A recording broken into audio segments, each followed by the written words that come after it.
मैं हूँ आगम पिपरिया और आज का हमारा टॉपिक है होम स्कूलिंग। वैसे तो ये हम इंडियंस के लिए बहुत नया टॉपिक है, बट इसका मीनिंग बहुत सिंपल है। इसका मीनिंग है घर पे स्कूलिंग। बट मैं आपको इसको एक एग्जांपल के थ्रू समझाता हूँ। पहले के टाइम पे सब लोग फ्रूट्स और वेजिटेबल्स बाहर से खरीदते थे क्योंकि वो फ्रेश और हेल्दी मिलते थे। बट जब से लोगों ने उसमें केमिकल्स और पेस्टिसाइड्स यूज़ करना स्टार्ट किया तो उनकी क्वालिटी कम होने लगी। तो कुछ लोगों ने फ्रूट्स और वेजिटेबल्स को अपने घर पे ही ग्रो करना स्टार्ट किया। इसमें उन्हें बहुत केयर और अटेंशन देना पड़ा, बट इससे हुआ क्या कि उन्हें क्वांटिटी प्रोड्यूस खाना नहीं, क्वालिटी खाना मिला। इसे होम फार्मिंग कहते हैं। सिमिलरली पहले स्कूल्स बच्चों को अच्छा एजुकेशन प्रोवाइड करते थे और उनके ओवरऑल डेवलपमेंट पे फोकस करते थे। बट जब से स्कूल सिर्फ मनी माइंडेड हो गए और सिर्फ थियोरी पे फोकस करने लगे तो कुछ पेरेंट्स ने अपने बच्चों को स्कूल से निकालकर घर पे पढ़ाने का डिसीजन लिया ताकि उन्हें उस रैट रेस से निकल कर अच्छा एजुकेशन, क्वालिटी एजुकेशन लेने का मौका मिले। इसे होम स्कूलिंग कहते हैं। होम स्कूलिंग पेरेंट्स की बहुत सारी प्रॉब्लम्स को सॉल्व कर सकता है। जैसे मैं आपको कुछ प्रॉब्लम्स बताता हूँ। जैसे कंटिन्यूस इंक्रीजिंग स्कूल फीस बहुत ज़्यादा बढ़ रही है। Second is low quality education system. Third is only theory no practical. फिर फोर्थ है ओनली स्टडी नो स्पोर्ट्स। और फिफ्थ है no real experience of the real world. अभी मैं आपको होम स्कूल की हुई एक लड़की का एग्जाम्पल बताता हूँ। इनका नाम मालविका जोशी है।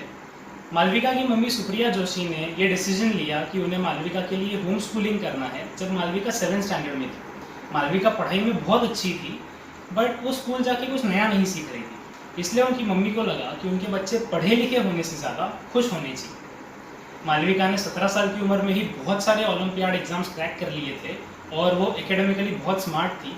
इसीलिए उन्हें MIT के अंदर एडमिशन मिल गया विद स्कॉलरशिप। आपको ये जानकर हैरानी होगी कि IITs ने मालविका को 3 बार रिजेक्ट किया जस्ट बिकॉज उनके पास 12th की मार्कशीट नहीं थी।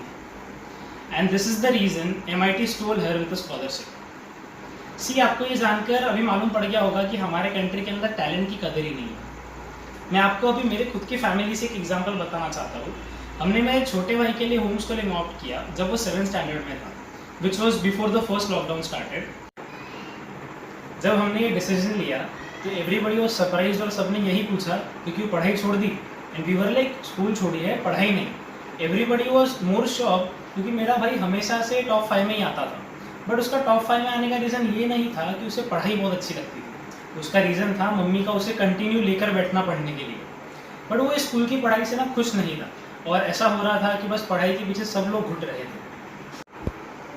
तब मैं JEE की प्रिपरेशन कर रहा था और मुझे पता था कि 11th 12th की मार्कशीट लाइफ में कहीं काम नहीं आती।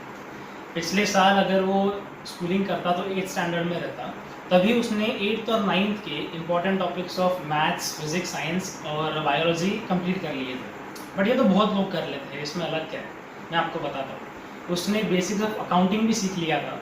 मैं आपसे शर्त लगा सकता हूँ कि 14 साल के 99% बच्चों को balance sheet, income statement, cash statement ये क्या होता है पता ही नहीं होता। ये तो 99% साइंस स्ट्रीम के बच्चों को भी पता नहीं होता, बट रियल लाइफ में यही काम आता है क्योंकि आपका बैंक मैनेजर आपसे आपकी स्कूल का रिपोर्ट कार्ड नहीं, आपकी फाइनेंशियल रिपोर्ट मांगेगा। बट ये तो हमें पता ही नहीं होता। आज वो 6 टाइप के रूबिक्स क्यूब सॉल्व करता है, कोडिंग भी करता है और पियानो भी बजाता है। अगर स्कूल कंटिन्यू करता तो 10th के बाद वो सिर्फ एक स्ट्रीम चूज़ करता था, साइंस, कॉमर्स या आर्ट्स। बट अभी वो साइंस के थ्रू कोडिंग सीख रहा है, कॉमर्स के थ्रू अकाउंट सीख रहा है और आर्ट्स के थ्रू पियानो और रूबिक्स क्यूब सीख रहा है। See, this is the main reason कि होम स्कूलिंग आपके बच्चे को होलिस्टिकली डेवलप करने में हेल्प करता है, ना कि सिर्फ एक स्ट्रीम में।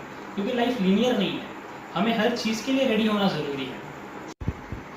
And we were very lucky क्योंकि जब हमने ये डिसीजन लिया तो कोविड की वजह से सब स्कूल्स ऑनलाइन शिफ्ट हो गई थी और जब सब बच्चे घर पे ही थे तो हमें और उन बच्चों में ऐसा कोई फ़र्क नहीं रहा, तो हमें इतना प्रॉब्लम नहीं आया और हमारी 2 साल की फ़ीस भी बच गई। आजकल के बच्चे रियल लाइफ सिचुएशंस को हैंडल नहीं कर सकते क्योंकि उन्हें उनके लिए कभी तैयार किया ही नहीं है। पेरेंट्स नहीं चाहते कि उनके बच्चे इतनी कम उम्र में कुछ नई नई रिस्पॉन्सिबिलिटीज़ के बारे में जाने। मुझे नहीं लगता कि आजकल कोई भी फैमिली होगी जो सब साथ मिलकर फाइनेंशियल टॉपिक्स पे कभी बातें करते होंगे कि ये तो बच्चों के लेवल के ऊपर की बात है ना। सी, जब भी हम स्पोर्ट्स खेलते हैं ना तो हमारे रियल मैच के पहले प्रैक्टिस मैच होता है जिसमें हमें रियल मैच का एक्सपीरियंस मिल जाता है। बट स्कूल कॉलेज के अंदर ना रियल लाइफ का कोई एक्सपीरियंस मिलता ही नहीं है। इसीलिए जब बच्चे कॉलेज से बाहर निकलते हैं तो पूरी दुनिया इतनी अलग लगती है। ऐसी लगता है कि सारी रिस्पॉन्सिबिलिटीज़ एक साथ ही हम पे आ गई क्योंकि कोई प्रैक्टिस मैच नहीं हुआ ना। सी, स्कूल सिस्टम रियल लाइफ के बिल्कुल अपोजिट है। क्योंकि यहाँ पे आपको सिर्फ फिक्स सब्जेक्ट्स पढ़ने हैं, फिक्स स्पोर्ट्स खेलने हैं और फिक्स लोगों को ही मिलना है जो सिर्फ आपकी एज के हैं। Speaking the harsh truth, parents अपने बच्चों का फ्यूचर रिस्क कर रहे हैं उन्हें स्कूल भेजकर, क्योंकि वो वहाँ जाकर कुछ भी नया नहीं सीखते या फिर सिर्फ एक डिग्री लेकर निकल जाते हैं जो एक डिसेंट जॉब गारंटी नहीं करता। देखिए, जब आप ये डिसीजन लेने का सोचेंगे भी ना, तो बहुत लोग या फिर शायद सब लोग आपसे यही कहेंगे कि अगर बच्चा स्कूल नहीं जाएगा तो नए लोगों से नहीं मिल पाएगा, नए दोस्त नहीं बना पाएगा, सोशली इनएक्टिव हो जाएगा, इंट्रोवर्ट बन जाएगा। बट मैं आपसे कहना चाहता हूँ कि वो स्कूल जाकर भी लगभग 10 साल तक उन्हीं गिने चुने 30-40 बच्चों को जानेगा। अगर वो होम स्कूलिंग करेगा तो नई नई स्किल सीखते वक्त कितने नए दोस्त बना सकता है, वो भी सिर्फ उसके एज के नहीं, अलग अलग एज ग्रुप के। और मैं कहता हूँ हर बच्चे ने एक बार पर्सनैलिटी डेवलपमेंट का कोर्स कर लेना चाहिए, तो ये प्रॉब्लम तो कभी आएगा ही नहीं। मैं आपको 5 पॉइंट्स बताना चाहता हूँ, 5 टॉपिक्स जो होम स्कूल बच्चे प्रायोरिटी पे सीख सकते हैं। पहला है फाइनेंशियल एजुकेशन, जिसमें मनी और इन्वेस्टिंग के बारे में सिखाया जाता है। सेकंड है एंटरप्रेन्योरशिप, थर्ड है फाइनेंस, फोर्थ है अकाउंटिंग और फिफ्थ है इम्पॉर्टेंट मैथमेटिक्स और science. I think financial education is the most important, क्योंकि हमारा इतनी पढ़ाई करने का फाइनल गोल तो पैसे कमाना ही है। So why not learn how to make money and make our money work for us rather than working for the money and living paycheck to paycheck? क्योंकि हमेशा से जॉब करने वालों से ज़्यादा जॉब क्रिएट करने वालों की वैल्यू ज़्यादा रही है। I think home schooling can be the future of our country, क्योंकि ये जेन्युइनली पेरेंट्स और स्टूडेंट्स की प्रॉब्लम को सॉल्व करता है और स्टडीज़ के अंदर इंडिविजुअलिटी अलाउ करता है, जिससे हमें क्वालिटी लर्निंग करने का मौका मिलता है। मेरे हिसाब से होम स्कूलिंग तो अभी सबकॉन्शियसली चालू ही है, क्योंकि हर बच्चा घर पे ही है।